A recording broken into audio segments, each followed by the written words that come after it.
So I've been pursuing screenwriting and filmmaking since I was 12.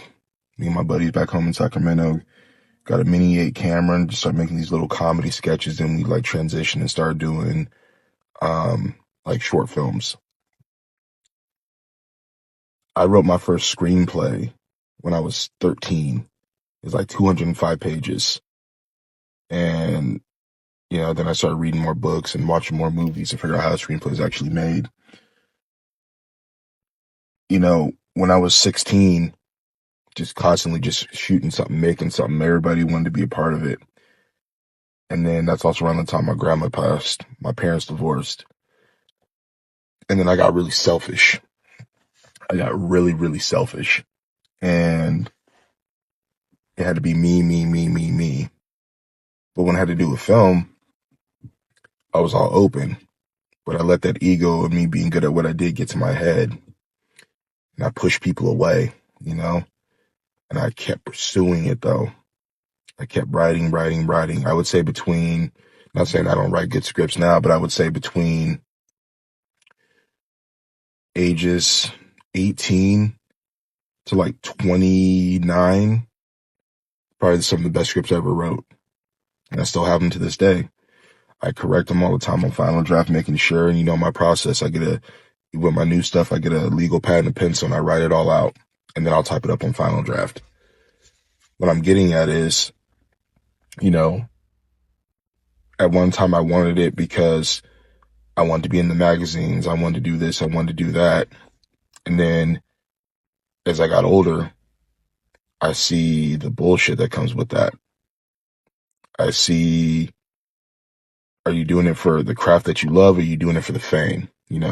Obviously money's good.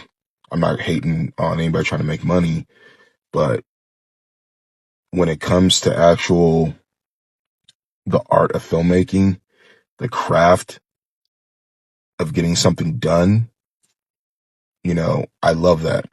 I love sitting at a computer, typing a script. I love sitting at a computer, editing music, editing film footage. Okay. There's something about, as you get older, you start realizing and seeing things.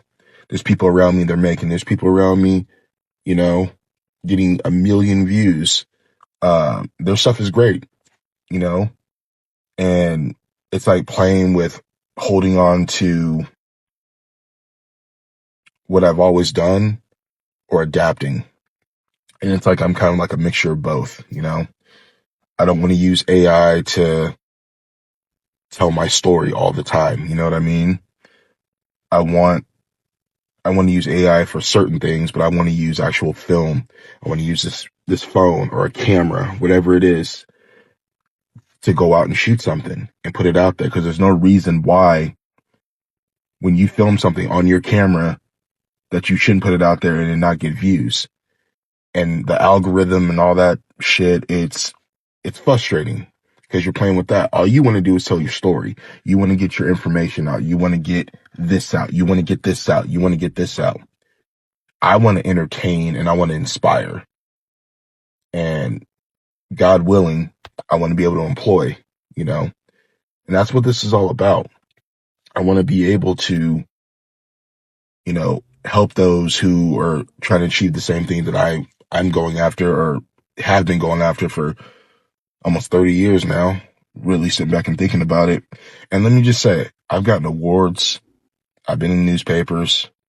I was in a movie they shot back home in Sacramento, this basketball movie, but afterwards the producers and everybody did me dirty. I'm not going to say any names.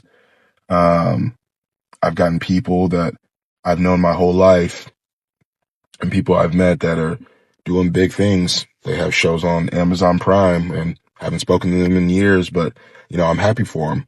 I was bitter at one time. I was angry because it wasn't me. You know what I'm saying? Turning back to God really helped me settle in what I'm supposed to be doing and not hold any animosity or hatred towards anybody. A part of me, right now, I have so many screenplays. I'm talking game changers. I know people say that all the time. I have game changers and this computer ready to go. I've been blessed enough the past few years to actually have movies on Tubi, on Prime that I've written, that I've done the music for. I got one in post right now. I have another one that's in the middle of filming that's going to be in post soon. You know, I want to keep moving, go on to the next thing. But while I'm waiting, you can't sit around waiting for that to happen. You got to go make it happen. If I can't do it on the medium of film, you know, I write novels. I write short stories. Right now, I'm in the middle of doing like 3 comic books. You know what I'm saying?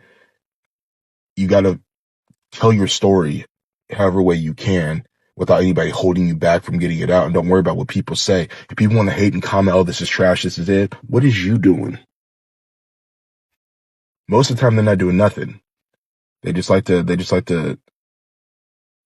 talk shit, and that's it.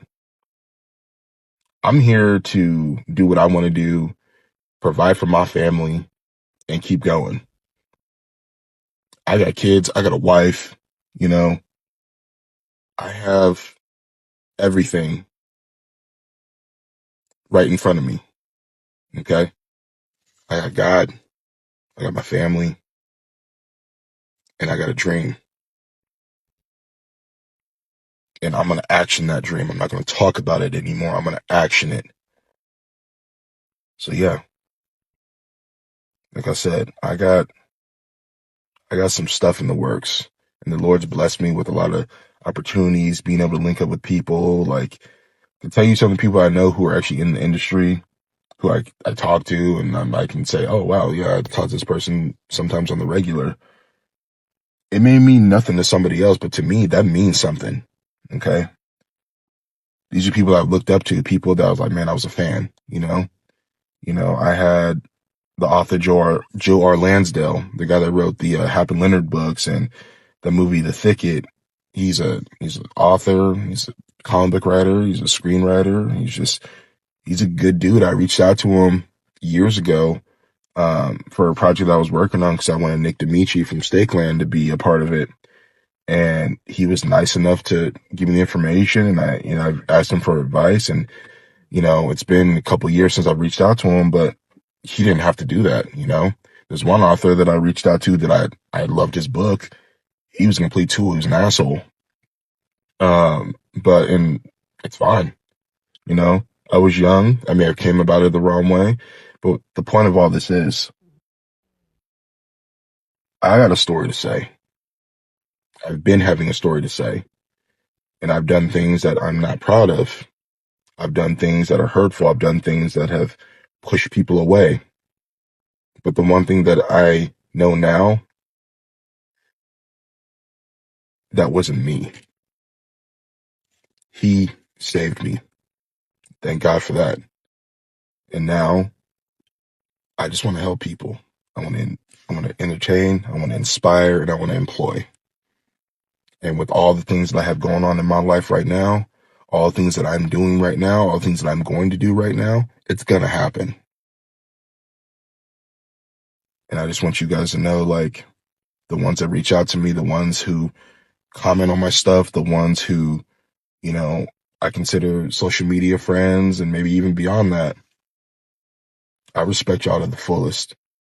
I comment on your stuff and I like your stuff because I'm a like-minded individual like that. It makes me happy to see that. And I don't ever want people to think like, I'm doing this for attention. No, I'm doing this because I'm not afraid to speak my truth. And I'm not afraid to say like, hey, this is what I'm going after.